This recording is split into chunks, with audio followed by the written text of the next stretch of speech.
Greetings and salutations, Geraint. Hi there, how's it going? Good. Happy New Year. Happy New So, Year. 2025, how come we're quarter of the way through the century? How did that happen? well, I don't know. Don't ask me, especially don't ask me about the political calendar of the last few months. Oh yeah, no, let's not go there. Let's deal with something simple, shall we? Something meaningful, rather, Yes. Yeah. from my viewpoint. Okay, so the pretext of our new get together, because of course the viewers know that Geraint has been my host on the AIOCS Conversations channel a couple of times already, Yes. uh, is this. So it's a tiny book, yeah, unpretentious but nicely colored. We wrote together. We worked for like, I don't know, a year or so on Yeah. it. And we are happy to introduce you to this work of ours, a new Copernican turn, contemporary cosmology. Of course, that's Geraint's turf. The self and Orthodox Science-Engaged Theology. It's an attempt on our part uh, at conversation. Uh, Everyone knows I'm an Orthodox Christian priest, but I'm also a theologically trained person who is interested in the sciences, especially cosmology. Hence my desperate attempts at reaching out to people living, dwelling in that universe, and I found Geraint, and I feel very fortunate.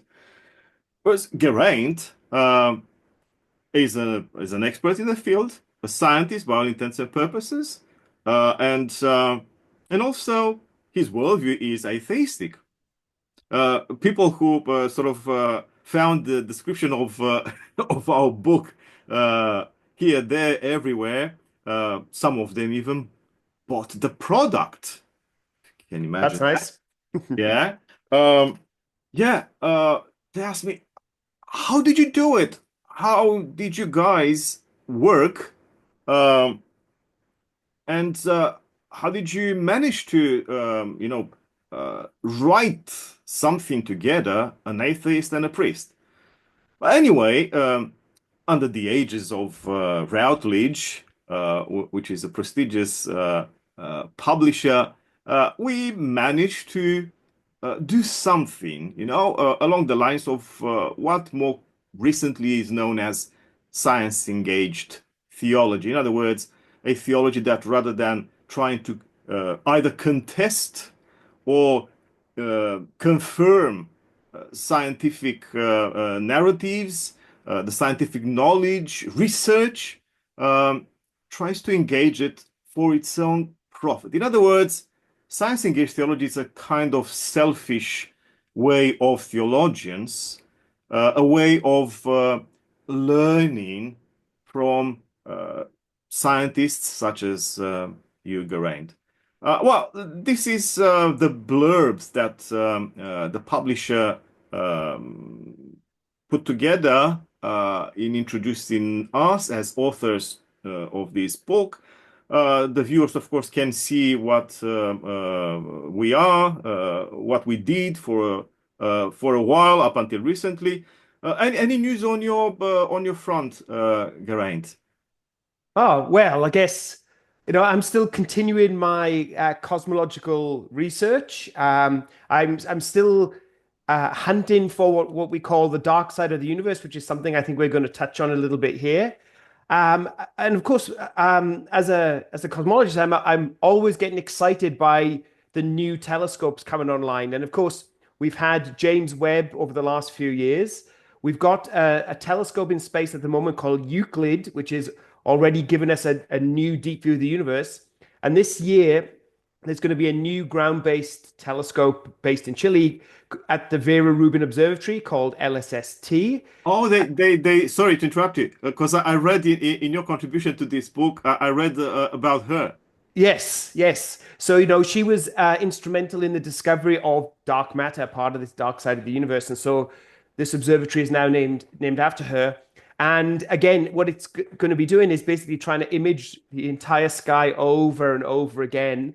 And we just know that in any branch of science, when you get like a new mode that you didn't have access to before, and this is going to be the temporal, the time sort of window, you always find new stuff. So it's the stuff we expect. Yeah, that's cool. We can live with that.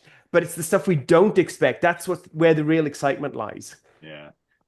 Okay, and I have to point this out. I'm certain that many viewers who orbit our planet know already that apart from being an expert in your field, you are a very generous popularizer of science, and actually, this is one of the reasons for which I sort of invited you to this conversation because it's all about people like you, scientists in their own right, uh, being also very generous with us, non-scientists. So what have you been doing? You told me the other day that you are writing a book. I assume it's something for people like us again. Yes, actually, I'm due to deliver the manuscript at the start of February. It's called The Shortest History of Reality. Oh So, wow. so it's part of a series of books that's been published by a group in Melbourne called Black Ink, and they do the shortest history of, and you've got like of Britain, of Italy, of economics, etc. So they have these collections, and so I've written one on the shortest history of how we understand reality. And of course, that's a massive topic, Yeah. and there are many ways you can approach that. So, but I approach it as a scientist, right? So when I talk about reality, it's like the physical universe, and then peeling away the layers of the physical universe to try and get to the fundamental.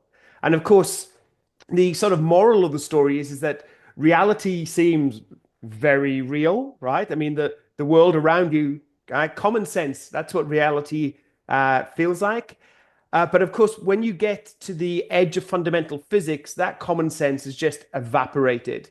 And what goes on at the fundamental level of the universe in the nature of what we're made of, in the nature of space and time, and even the nature of like where does our universe exist? Where does it inhabit, etc.? What are the current ideas? It seems it's very, very non-commonsensical.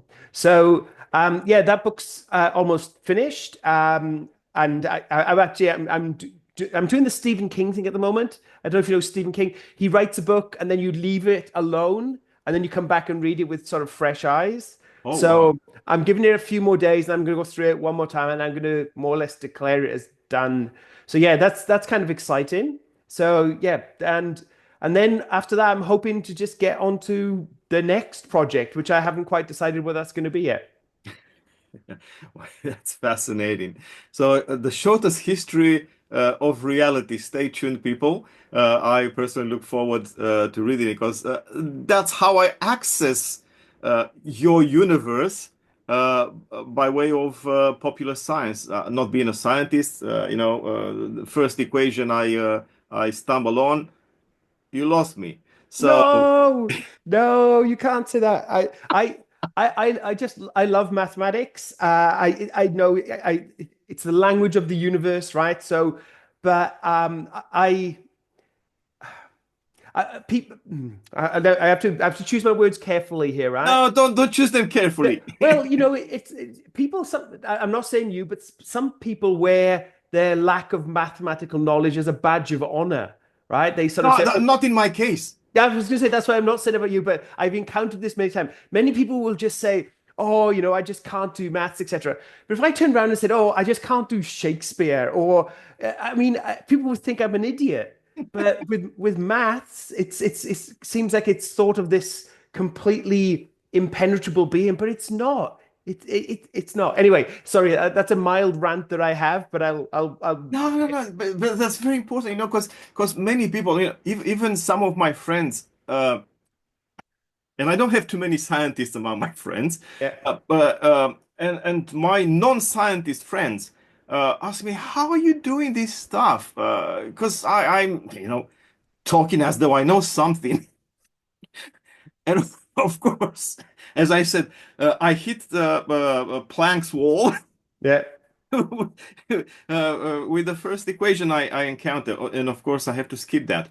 I learned the skill long ago when I read Penrose's book on whatever it was, computers and the shadows of the mind, whatever, in Yeah. the 90s or so. Uh, and there are some equations there, and I always skipped and went ahead and see, does he draw any conclusion that I can grasp? Well, anytime you encounter an equation in the future, just send it over and we can go through it together. Well, I'll remember this one. Okay. Okay. Okay, that's great. The shortest history of reality, very much looking forward to it.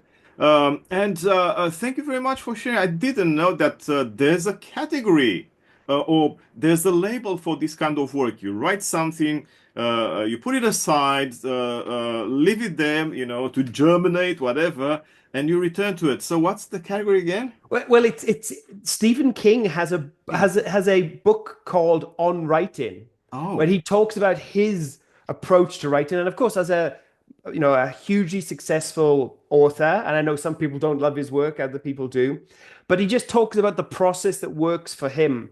And he says that, when you must know this, when you're writing something and you stare at the same pages day after day, you you stop seeing what's there. yeah, you lose And perspective. Yeah, yeah. So you put it away and then come back to it as if it wasn't even you that wrote it, and then read it again. And it really does make a difference. Even if it's, I think Stephen King's a bit extreme. I think he leaves it for like a year, right? But he's probably got several books on the go anyway. yeah. But for me, a week, 2 weeks, etc., it really does, fresh eyes. It just makes a Yeah. difference. Yeah. Well, if that's extreme to put it aside for a year. Okay, so talking about my own stuff. Actually, just the other week I finished a book. So whatever, there's here some stuff I wrote. Uh, well, recently. Uh, but what's interesting now that I know I'm member of a clan, the Stephen King clan, together with you. I started the book that I just finished in 2015. Yes. Yes. But of course, I couldn't work on it consistently. And uh, yeah, as a matter of fact, in the last year and a half or so, I returned to it. But yeah, you're right. I think it w could have been something better in terms of polishing and all that if I had some time to Yeah. leave it, put it aside. Unfortunately, my contract demanded that I finished. Yeah. Anyway, yeah, so there's stuff coming from Geraint, there's stuff coming from me, and I hope the viewers will keep an eye on our conversations to get some updates. Okay, so returning to our book, once again, promotional moment, a new Copernican turn, contemporary cosmology, the self, and Orthodox Science-Engaged Theology, written by yours truly. Um, so we published this book before the middle of last year, isn't it? Although a friend remarked that, well, your book was published next year. Oh, that's interesting. Yeah, so I didn't look at this, and a friend told me like, oh, it was September, October, or something. I bought your book, and it was published next year. I don't know Uh, why they do this. yeah, the entire sorry, but the entire publishing industry is such a mystery to me about how they work. Okay, It's bizarre. yeah. And let's talk about uh, the people to whom we have dedicated this book. Would you like to begin with Fred? Yes.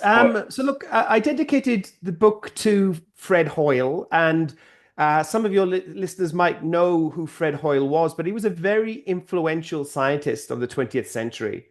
Um, he uh, he discovered an awful lot of important things about the way that the universe works, and He was one of the first to unlock the way that stars work. So, in the 1940s and 1950s, there was a big interest in nuclear physics because they discovered they could build nuclear weapons, etc. And people wanted to understand um, the processes inside stars. How do you power stars? And it turned out to be, of course, nuclear reactions that are producing the energy in stars.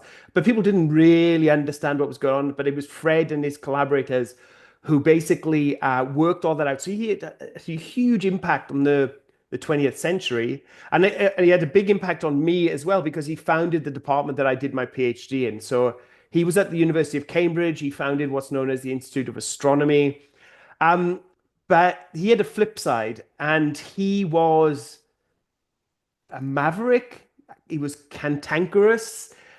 He invented the phrase Big Bang, Yeah. right, to describe the birth of the universe. But when he invented it, it was a disparaging term because he was actually supporting what was known as the steady state Yeah, yeah. cosmology, that the universe is effectively it's expanded, but it's been the same forever. And so he didn't want to deal with this initial moment of creation kind of thing. So like 1948, he referred to the, this Big Bang picture of the universe, etc. And he was embroiled in a few. I mean, scandals are not quite the right word, but his viewpoint on various things were ran kind of like opposite to the mainstream. So, he as well as not really agreeing with the cosmological model, he also had ideas about panspermia, life traveling through Oh, space, and commented on evolution and all this kind of stuff. So the thing is that what I should point out that that maverick nature, etc. Soon after he founded the Institute of Astronomy in Cambridge, he had a huge falling out with the University of Cambridge and resigned, and then spent the rest of his life as a sort of gentleman scientist living in Bournemouth, continuing his research. Um, so I actually think that any good scientist has to be a maverick. If you want to make a difference, you have to walk the fine line between, things that could go right, things that can go wrong, because the payoffs are big. Many people, of course, like to be off the maverick track and walk a safe track, and so they have their contributions, and it's harder to make a monumental shift or change when you're on that track. So I often feel like the best scientists are on that maverick edge. Fred was maybe a little bit too far on one side than the other, but again, we remember him, and I think that's important. Whereas many other scientists of the 20th century, their names will be on papers which will hardly be read. yeah. Okay. Well, let me say a few words about um, the person to whom I dedicated our work, Basarab Nicolescu, Romanian by birth, but he still lives, most of his life in Paris, France. Um, he was a brilliant mathematician, but in after his relocation during the communist regime in Paris, he became a physicist, a theoretical physicist, and he worked, yeah, throughout his career for the what's that Center for National Research and Science or something like that in Paris. Uh, but in a way, like your Hoyle, uh, he danced on various rings, so to speak, and did a lot of stuff. Um, uh, he studied uh, on his own philosophy, poetry, and so on and so forth, and he became very interested in spirituality, metaphysics. Um, he is the founder of the Center for Transdisciplinary Studies in Paris, which survived his retirement. He's retired now. And I I'm very indebted to Basarab, to him as a personality. I was the first Romanian theologian who engaged his work in well, work on transdisciplinarity in the 1990s during my PhD studies, and this led to our meeting. He made a huge impression on me. We worked together on various projects, um, and a lot of his way of thinking and seeing reality, to go back to your word, um, yeah, that I appropriated from him. He has this rare capacity to look at things from a variety of angles. As a physicist, as a philosopher, as a poet, and yeah, his legacy will endure. I'm certain. Um, I hope that many more people in the world would be able to feel the way he feels and think the way he does, um, understanding that reality, this mystery, is too much for us, but instead of allowing ourselves to be defeated by this sense of reality's immensity, magnificence, if you like. Uh, yeah, we are supposed to learn how to look at it better and understand more and be more nuanced in how we consider it. Anyway, I'm really indebted to him, although he wasn't my mentor, uh, but I feel like he was one of my mentors, and he exercised a very formative uh, influence on me. Uh, Before we move on to the content of the book, I just want to point out the fact that we wrote this little book as part of the project Science and Orthodoxy Around the World, which ran, as you see there, at the Institute of Historical Research of the National Hellenic Research Foundation in Athens. And it was momentous time in my own career. Geraint accepted to come along, and we worked together as part of the cosmology group of this project.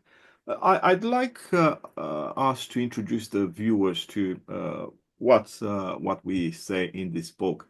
Um, would you like to walk us through Geraint a bit? Yeah, just to spend a few more minutes on this. Yeah, so I mean, I can talk a little bit about. I'll talk about chapter two there as this, that's the key part that I wrote, and I guess from our original discussions, the questions were, as we've written there, what is it that we know and what we don't know about the universe, and of course, what we mean by that in my particular chapter is from a scientific point of view. What is it that we think we understand about the universe, and what is it that we still think we have to work out? So for me, these are scientific questions that have been addressed and scientific questions which are still open and are yet to be addressed. And I think it's important to present this kind of stuff in a modern viewpoint because often when I see discussions about the universe, the discussions seem to be almost half a century out of date. So people will talk about the work that Hubble did, right? But that was the 1920s and 1930s. And here we are in the 2020s, 2030s. And I think it's important to realize that our modern view of cosmology is soon to be, well, it was basically a century old. There was no moment where you say, right, modern cosmology was born here. It was this time 100 years ago that the theory, the mathematics, and the observations were coming together and the foundations for what we call modern cosmology was set in place. So it's a century old. So from a scientific point of view, this is a very mature kind of theory picture that we have of the universe. Although some people still like to talk about it as somewhat tentative or strange, or cosmologists are out on a limb. So let's talk about what we have established in these 100 years. And of course, the main thing is that back in the 1920s and into the 1930s was this realization that our universe had a beginning. Okay, so up until that point, nobody was really sure about the life of the universe in a scientific sort of picture. But we had them in Europe. We had Einstein working with Lemaitre and Friedman, who was in Russia, etc., with the mathematics of Einstein's still relatively new general theory of relativity, trying to work out what's the mathematical structure of the universe. How can we describe a universe in terms of maths? And then in the US, you had Edwin Hubble and Slipher, etc., who were observing the universe. They were observing galaxies. So galaxies are groups of stars. The Milky Way is a galaxy, roughly 400 billion stars in it.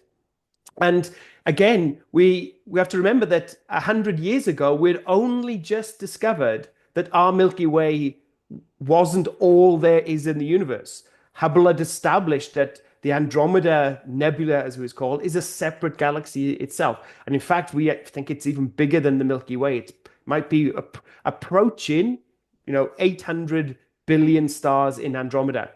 But we now know that there's, trillions of galaxies in the universe, etc. So we can always get into big numbers. But they came together, the observations and the theory came together, and it was realized that what we live in is a dynamic and changing universe, a universe which is expanding, so things are moving apart. And it was Friedman, it was Lemaitre, basically, who was a Belgian cleric, which caused no end of problems when it came to describing the universe, because he realized that if our universe today is expanding and things are moving apart, then if you wind the clock backwards, then yesterday things were closer together. And you wind it back as far as you can wind it, and you get to this point when there must have been a moment of creation. And as a Belgian cleric, he was accused of trying to squeeze creation back into science, etc. But over the intervening century now, the evidence that we live in this dynamical and changing universe is effectively uncontroversial, right? Because of the finite speed of light, when we look out into the universe, we look back in time, we see a more primordial universe the further back we look, right? So we live in this evolving universe. So that's great. If I may interrupt you, which is what I tried to say in my first response to you, because perhaps the viewers noticed that there are three main parts, and I tried in two chapters to respond to Geraint's scientific narrative. I call it narrative because it's a story for us non-scientists. Yeah. Yeah. I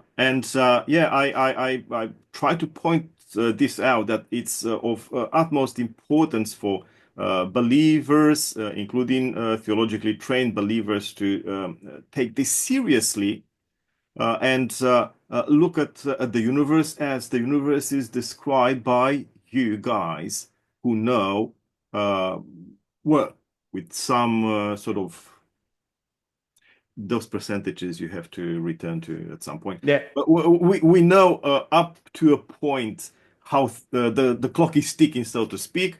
But we cannot ignore what you have discovered in a whole century of cosmological research. Yeah. Sorry. Yes. I think that's an important point, right? Because, sometimes I feel that not necessarily the theological community, but there are aspects out there that don't like this picture of the expanding universe. And they kind of accuse us of making it up, a little bit like the flat earthers, right? We're making it up for our own nefarious purposes. Why, I don't know. But of course, we're talking science here, right? And all the science that I laid out all the observations, all the theory. You just need to go to a university library and it's all there on the shelves. And you might disagree with what people have done and their interpretations, and it's your right to propose another scientific theory and try and overturn it. But now overturning a century's worth of observations and interpretations is getting hard, right? It's, to pull the rug out. It's not impossible, but to pull the rug out on 100 years worth of progress, you need to have a very strong set of arms to pull that rug, Mm. right? So, As you said in humorously in that second book with Luke Barnes, you can't just publish whatever your hypothesis in what was that, the Bulgarian Journal of Basket Weaving, yes. and claim to revolutionize cosmology. Yes, yes, and that wasn't a takedown of Bulgarian basket weavers. I'm sure their journal is fine, but yes, people again. Part of the reason we wrote that other book is because people don't understand the scientific process, what it means to propose a hypothesis, to test a hypothesis, etc. So yes, but yeah, any Bulgarian basket weavers, I apologize for referencing you. I'm sure your journal is fine, but. So, like the other kind of things that we've discovered about the universe, of course, our universe is evolving and changing. But what we've realized, of course, is that our universe started off in a simple state and is evolving into a more complex state. But that evolution in complexity that we're seeing is governed by the laws of physics, right? So when I look at what's going on in the universe, I basically can use the laws of physics as I understand them to understand that evolution.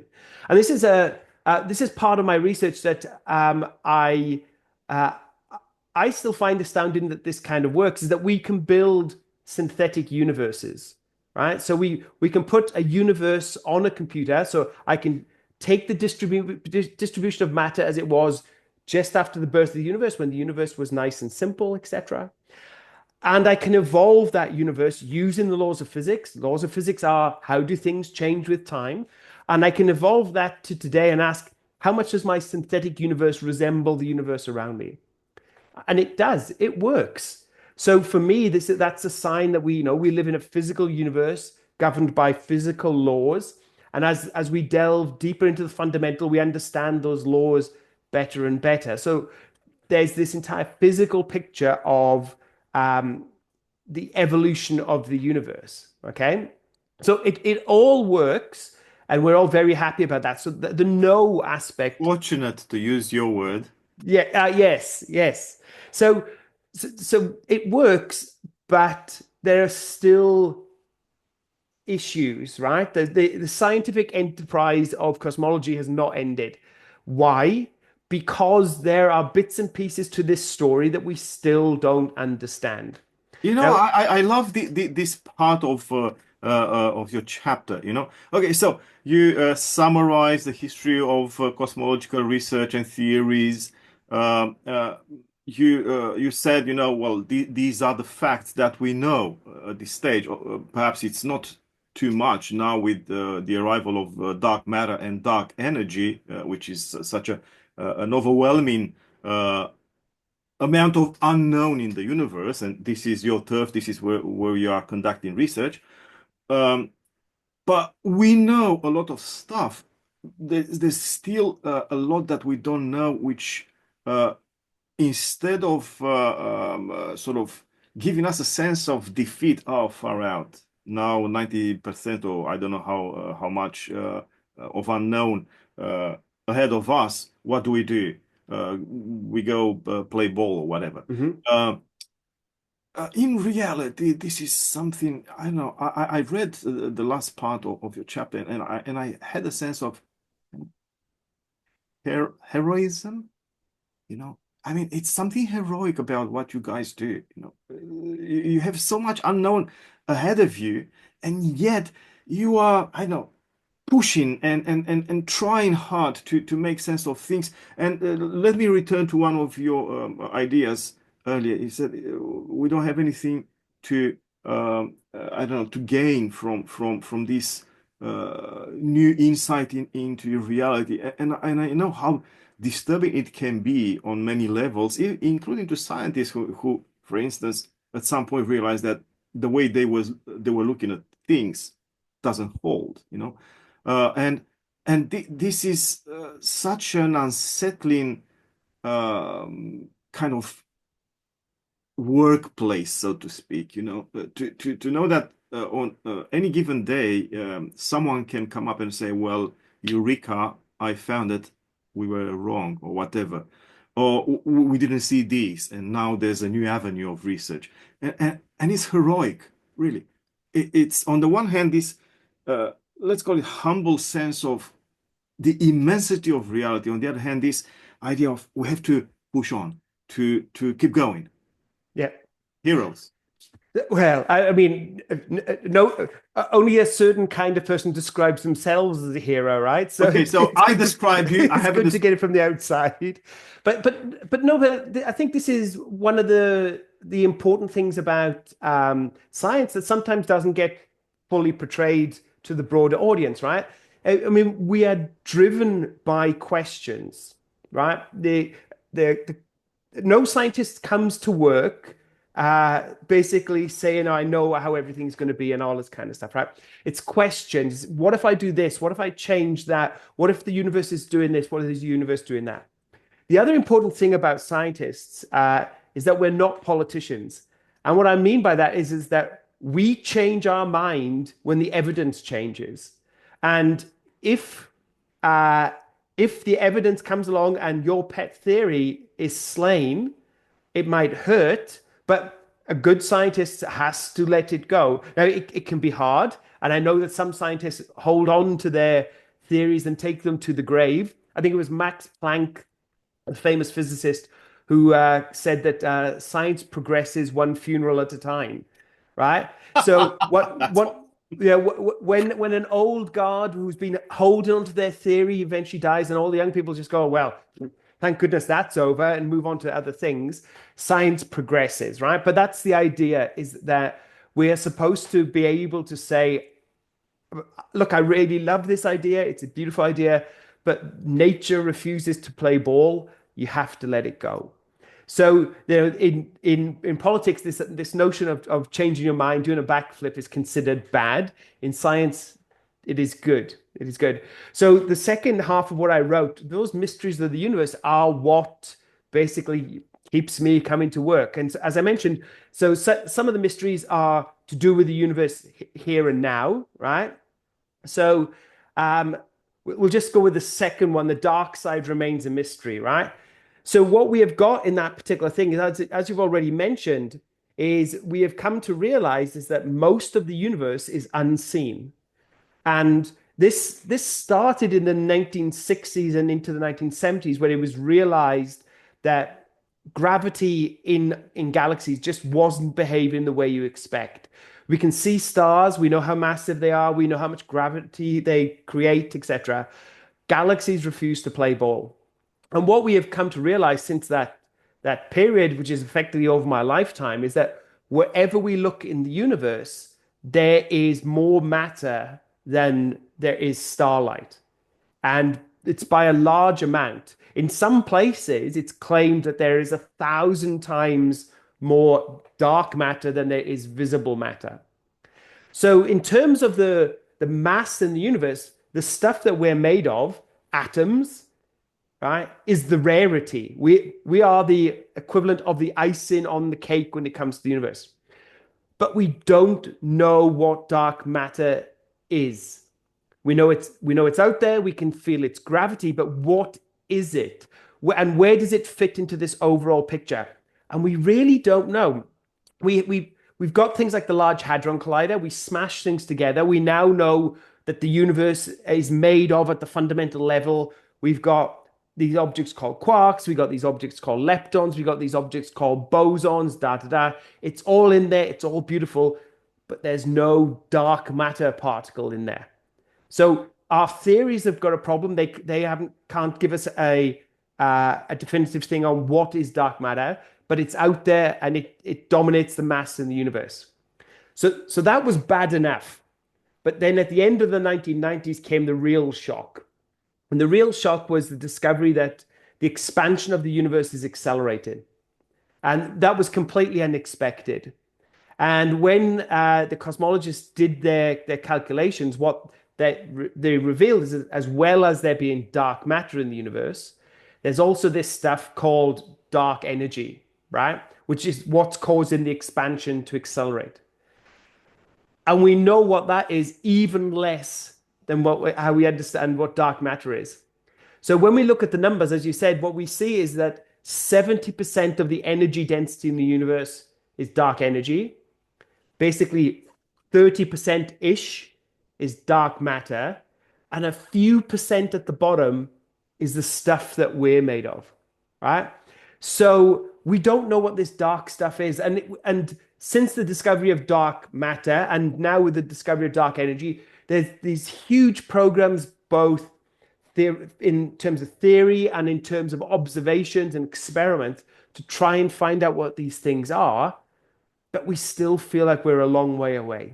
So that dark side of the universe, in fact, I'm involved in a project at the moment to get funding to do this sort of like cross-institutional study of dark matter, try and work.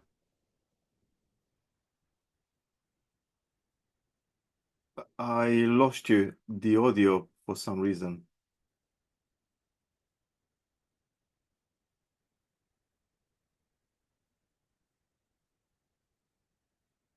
I'm still plugged in. Okay, so now it's back for some. I don't know. I haven't pushed anything. Oh, okay. Sorry for Uh, this. Uh, where do you want me to go from? you are involved in this new project. Sorry, it's something interinstitutional, across Oh, yeah. institutions, somewhere. Okay, I'll start there. So yeah, so I'm involved in this project. We're putting together this project now, a multi-institutional project, to bring together theorists, experimenters, observers, astronomers, cosmologists, particle physicists, to basically try and have this mass attack on this question of what is dark matter. It's one of those curiosity questions. It's a Nobel Prize winning question that if you find out what dark matter is, if you find out what dark energy is, you can have two Nobel Prizes because it's really mysterious. So that's the universe of the here and now, right? But we have the bigger questions of our universe, which we still are trying to answer. One of the big ones, of course, is where did our universe come from? What was before our universe? And of course, this has led to a lot of arguments. I'm sure you've seen Lawrence Krauss had a book a few years ago called A Universe from Nothing. He likes a fight, right? Um, so we don't know. We don't know if our universe was the birth of time, if our universe came from a universe before. We don't know if our universe is just part of a repeating sequence of universes. We don't know if our universe is one of a semi-infinite number of universes in what's known as the multiverse.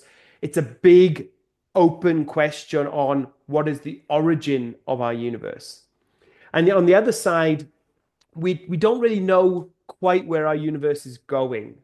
We know that our universe is winding down. There's this thing, the second law of thermodynamics, entropy increases, that useful energy in the universe is being turned into useless energy. And we know that our universe is basically winding down and winding down. But the question is, what does that mean for our future universe?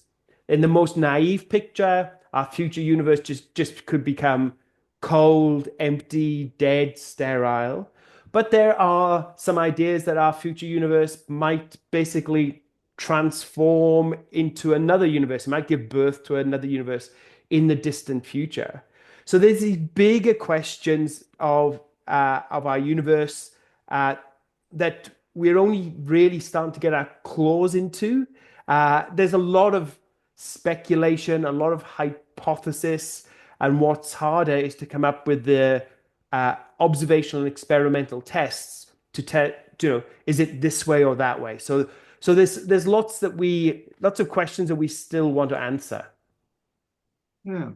And I'm certain that the viewers who would be interested in getting more of it will profitably read chapter 2 in our book, where you outline so eloquently all these elements of knowns and unknowns about the origin, the nature, the destiny of the universe. There's something that sort of I try to grapple with in the last part of the book. Um, Towards the end, or right at the end of your contribution, you sort of cracked a bit the door for, well, we don't know what will happen to intelligence, to the mind, or whatever, so, and I made a lot of it in in chapter whatever 4 it is, in trying to grapple with that I don't know, terrible prospect of uh, our disappearance. Yes.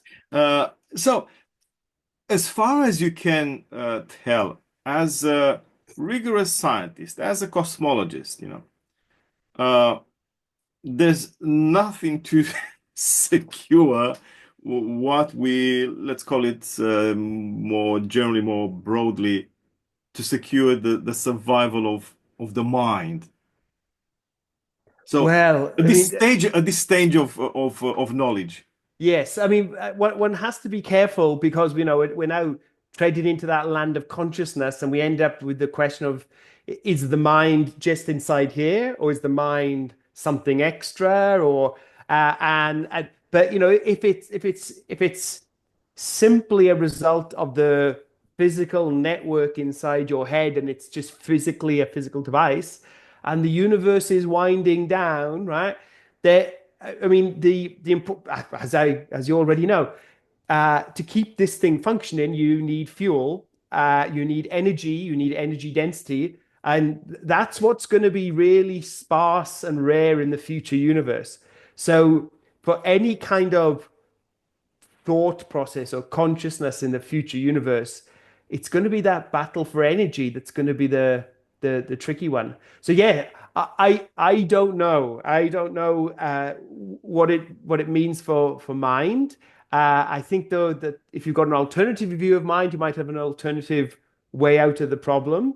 But if it's purely physical, I think we're in trouble.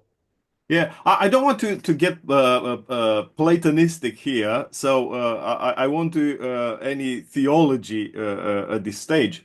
Or as I said, to get metaphysical in the Platonic tradition, okay, the mind is of a different nature, and therefore that's okay. So regardless of what happens to the universe, the mind is still out there, Yeah, floating. yeah, What somewhere. I don't want to get there. There's something even crazier than that. When I started my doctoral research in 95, uh, what challenged me was the book published in, so like 10 years before, or yeah, something like that, by John Barrow and Frank Tipler, The Anthropic-Cosmological Principle, Hmm. And of course, many equations there too. There's not that Not many. not not many, but anyway, for my taste. But Yeah. but that's a very complex book. And I was surprised towards the end of the book. I don't know because I haven't visited it in well, many years now. I was surprised to see something that they call that. I think they borrowed the concept from Pierre Teilhard de Chardin, the omega point, and they had their own version of the omega point. The a version of the final universe where it wasn't yeah, that wasn't about predicting or promising the survival of the mind per se. Anyway, not in a Platonist kind of fashion, but they said, well, let's imagine after we did whatever we did in the last, say, few centuries of technological civilization, we upgrade, we go past the point of the current technology, and we become, instead of, I don't know, just people who till the soil and just build some machines or whatever, palaces or temples or whatever we build, we will begin to build universes or something along those lines. We will remake the universe and we will secure the survival of us or our descendants, they actually said, um, by way of technology. What do you reckon about that utopia? Is that possible? So, if the universe ends up cataclysmically, either as the cold, whatever, ocean of nothing, or the big crunch, or something like that, can we even dream of that kind of future where technology might secure a kind of survival for us? We can dream. Again, it depends where consciousness resides, right? I mean, there's a lot of talk at the moment about whether or not you could move consciousness onto a machine, right? And this was part of the entire discussion. I remember that John Barrow, etc., had is that if you have a machine with enough complexity, then any complexity that represents you can be represented on that machine. And to all intents and purposes, it is you. And you make the machine powerful enough, and you can make as many copies of you as you want. And so you could live out your life in this virtual reality on this machine. Maybe we already are, right? I mean, we don't know. We don't know. The other side of the coin, though, is that places that people have been speculating is about creating entire universes. There is this notion, and again, it's a notion. There's no hard science behind this. That when a massive star collapses and creates a black hole, so mass all crashes down to basically nothing, that violent process actually can spawn the birth of a separate universe. And the question is, could we have any contact with that universe? And you know, people have speculated about essentially doing stellar engineering, where you basically create black holes and you create universes from there, right? The problem that we have is that this is closer to the science fiction side than the science side. So there's plenty of speculation, plenty of ideas. Um, the but even the notion, like the notion of us living in a virtual reality into the future, uh, if our universe is going to be decaying the way that we think it's going to decay, then eventually even any computer that hosts us will itself decay. Matter itself will melt away after 10 to the power of 40 years. Black holes will evaporate on a power of 10 to the 100 years. These are numbers which are incomprehensible to the human mind, but our universe has only just begun. It's got an infinite amount of time ahead of it, and maintaining any kind of complexity, which is what you need for thought, mind, etc. I think it's doomed unless we find a get out of jail free card hidden in fundamental physics somewhere. It's not there at the moment. Mm. And as a matter of fact, what I wanted to get to is the fact that there are many stupid questions that shouldn't be asked. Because you mentioned the fact that there are a lot of good questions out there, and your job begins with asking the right questions. Whereas there's a lot of other questions out there, sometimes coming even from people who are not only well educated, but some of them are scientists with credentials, but they can still indulge in this kind of flight of fancy, and go hypothetical. Yeah. Uh, of course, it happens more often than not with those among us, this side of the fence, non-scientists who fancy themselves cosmic revolutionaries. That's your phrase, okay? Yes. Okay, and want to impose a new paradigm.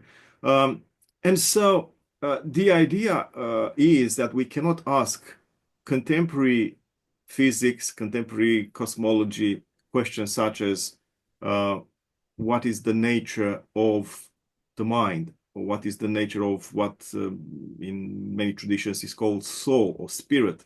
Yeah, these are the wrong questions to ask. You have a certain framework, a methodological framework that allows for certain questions to be asked, and it cannot promise to give answers to any other questions. And I believe that's very important for everyone to remember, especially for non-scientists, because you mentioned at some point disappointment and perhaps rejection, a sense of rejection of the scientist and the sciences, uh, this side of the fence, because people suspect that the scientist has an agenda. I don't believe that that's an agenda. If I heard you correctly, what you are saying, you work within a methodological framework that allows you to address certain questions and answer certain questions, not everything. I don't want to find now a niche. By the way, I was accused by one of our readers, an Orthodox priest who used to be an astrophysicist. Oh, yes. So he sort of swapped uh, allegiance. I don't know. Anyway, he's an Orthodox priest in Britain. And he said, look, it looks like what you try to do, that's me, not you, is plant the God of the gaps there. And I don't think that's what I try to do. What I try to do is just set the record straight when it comes to what questions theology can ask when it comes to cosmology. Um, it's not a matter of, finding a gap where we can plant the flag. Okay, so this is God's land, and that's that. Even Geraint agrees that there's something that cannot be explained at this stage. But that's the crucial point at this stage. Hmm. Again, I'm not a triumphalist either to say, okay, like Hawking entertained the dream, thinking in his short history of time. I read that thing. He was expecting in like 50 years or so to have all the answers to all the questions, which of course is utopian. And this is what I like about your discourse, because you say, well, there's things that we don't know. Definitely, we don't know. We cannot explain that at this stage. We are pushing on and toiling and trying hard to uh, sort of nuance our questions and find appropriate answers. But again, the answers come from within a certain methodology, and you cannot ask questions like, okay, Geraint, what's your opinion about angels or something? So that's rhetorical. I don't want you to Yes. say what's your opinion about angels. Okay. Um, but this is the beauty of it. This is the beauty of it. When we know what questions to ask and Hmm. what answers to expect, if any, because I believe that uh, this is liberating. People who read the last part of our book where I tried to sort of grapple with the topic of the self. I didn't say mind, I didn't say soul, I said self. Which is, of course, the Cartesian thing with the thinking thing and the expanse, space, or matter, whatever. And I think it all boils down to something like this. I have no idea what will be tomorrow or whatever, billion years down the track. What matters is what we do at this stage. And we have to do our stuff as best we can. Scientists, theologians, philosophers, poets, whatever, cooks, Hmm. chefs. Yeah, we have to make the best of it. Yeah, yes. Well, look, I agree. Whilst I have this, my own personal viewpoint is atheistic, right? I also have a bit of the John Lennon view of life, right? And whatever gets you through the night, if that's what your heart tells you that you want to believe in, etc. But in my framework of understanding the universe, and I explained to you about how I gather data and how I provide these answers and all this kind of stuff. This is what we know about the universe, and this is how I see the universe, kind of thing. You're right about the questions, right? So there are. I mean, I think Stephen Jay Gould used to talk about non-overlapping magisteria, right? That there are questions that science doesn't provide an answer to, and maybe science can't. As we've already said, consciousness, the mind, is it something physical or isn't it? And I'm sure that if you get a whole bunch of scientists, etc., the neuroscientists all the way to the complex systems, you will get a whole range of views about whether or not science can explain the what the mind is. And then there's the entire question of looking around the room behind you, right? Art. What is art? Why do we like art? And I'm sure some evolutionary biologists will give us some reason, but others will disagree. But why? Why is it that the certain things that we like to latch on? Is it something to do with our past, or is it something more? And as a scientist, I hope that a number of those questions will be in the reach of science in the future. But also, I wouldn't be surprised that in 1,000 years' time, we still have the mysterious, which is, you know, that we still haven't gotten our hands on yet. And it might be a very different kind of mysterious to what we have today, but let's get there to see. Okay, let's because we are getting closer to the end of this conversation. I want to ask you a question, Geraint. Uh, so I mentioned from the outset something that I admire about you, heroes like you. Uh, you are doing your job, and you only you know how that job goes. For people like me, well, I have as an academic, I have sort of my way of my framework and stuff. But I don't know about other people. But anyway, my framework isn't yours, and I don't know how that work unfolds there. But what I find really inspiring is the fact that you look for opportunities to reach out to people like me, non-scientists who might be interested in the sciences, in the scientific worldview, and so on and so forth. Can you tell us more, please, about this, I don't know, uh, sense of, I think it's a duty to reach out? Well, why do you think people should know about your stuff, about your view of the universe?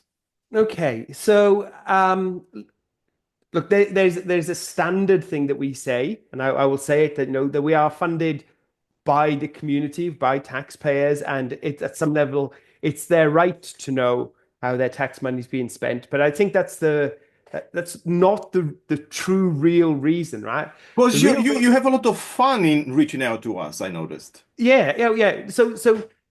Look, I think the real reason is as I said, we're here to answer these questions, and we think this is cool, right? I think most people in them have a sense of, why are we here? What's the purpose? All that kind of stuff, right? What's the origin, etc. Again, questions that some of the questions science can't answer, but some questions that we can.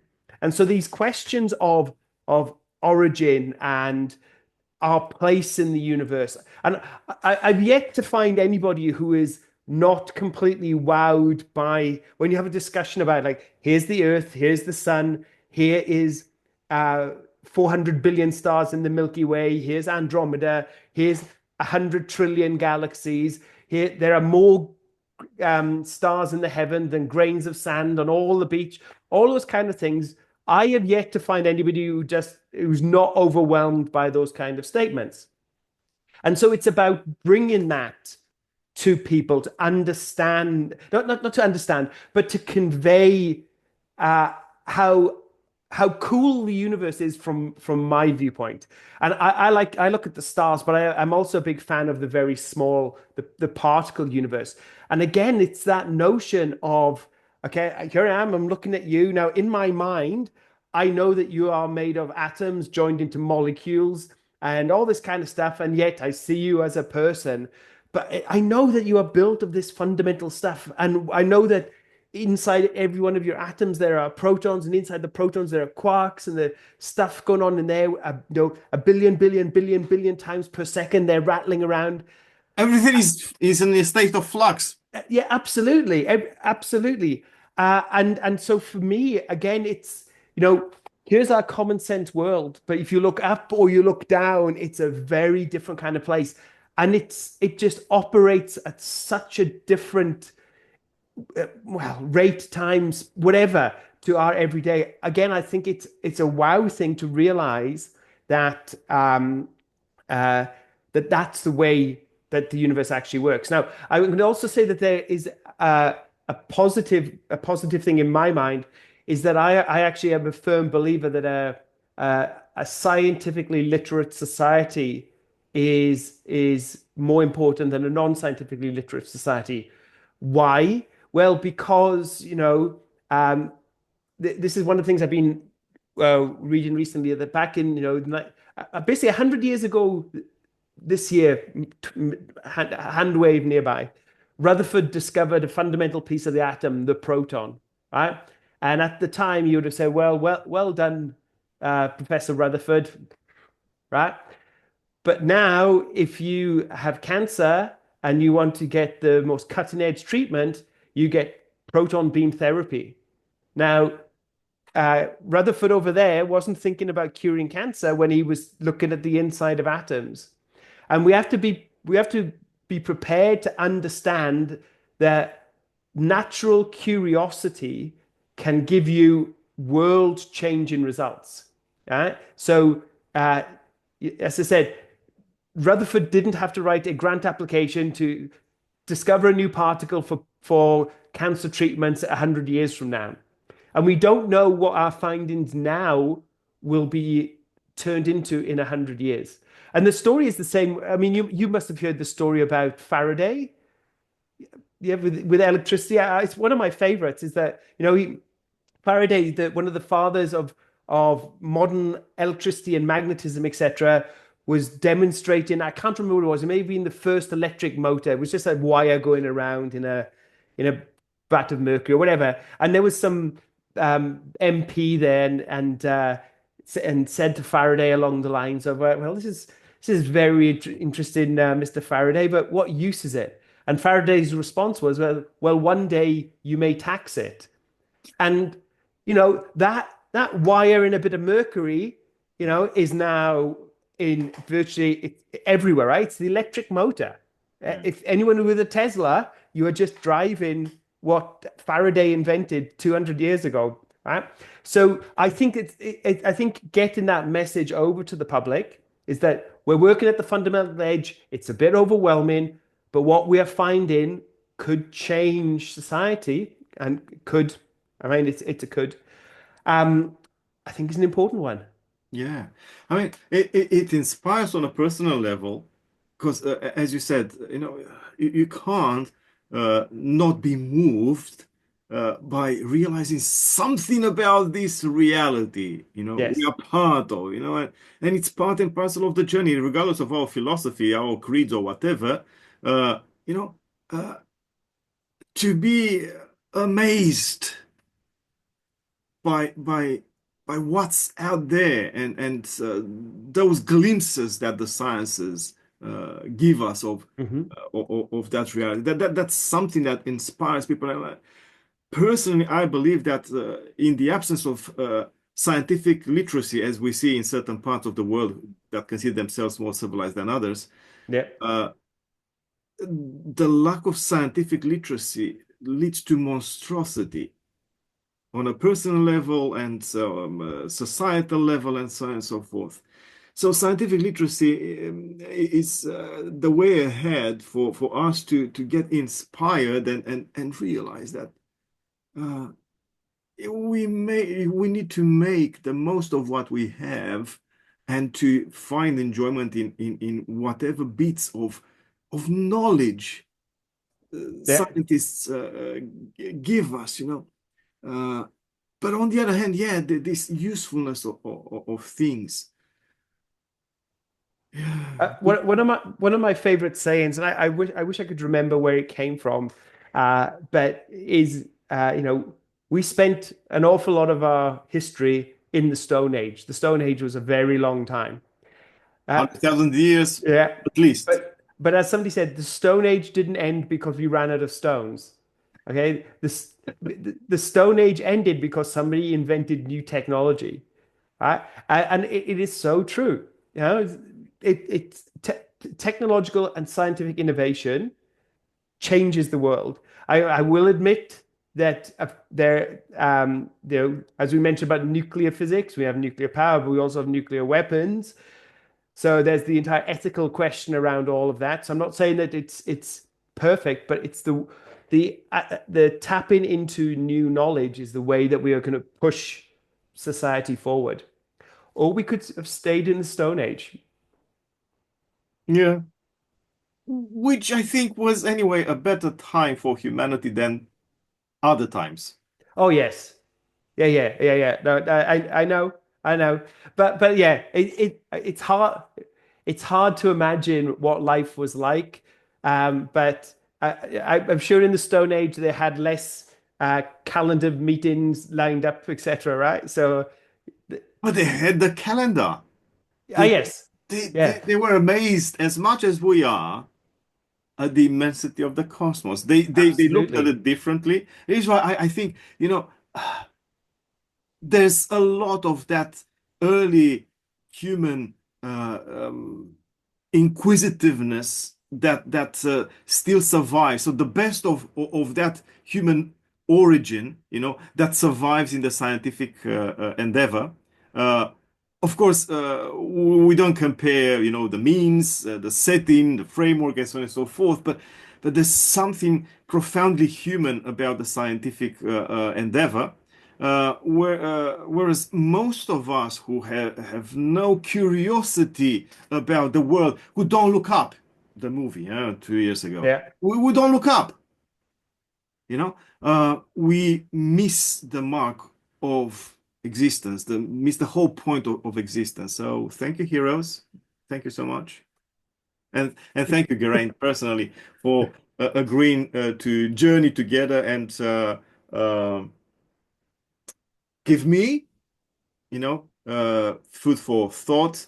I don't know to what extent my responses touch you in any way, or anybody else for that matter, but at least it was a very interesting exercise. It was, and I said, look, part of the reason I enjoyed this exercise is I got kind of tired of the two sides yelling at each other, and I'm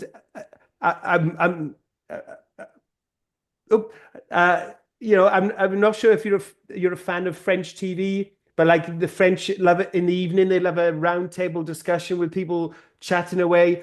I think this is the way we should have some of these conversations rather than the certain loud voices on either side just completely dominating the discourse. Because I don't think they are representative of what's going on. And again, not to go all John Lennon and Kumbaya kind of thing, but it doesn't hurt to hear somebody else's perspective, even if you don't agree with it. Very true. Thanks again, and for our work together, but also for this very generous time that you offer to me and the viewers. Thank you very much. Time. See you.